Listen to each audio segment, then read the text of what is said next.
ਜਾਣ ਯਾਰ ਦੀਆਂ ਗਲੀਆਂ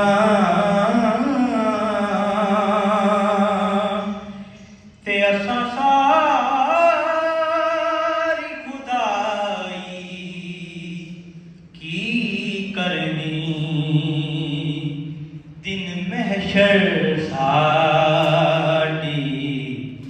ਬਣ ਜਾਵੇ ਦਿਨ ਮਹਿਸ਼ਰ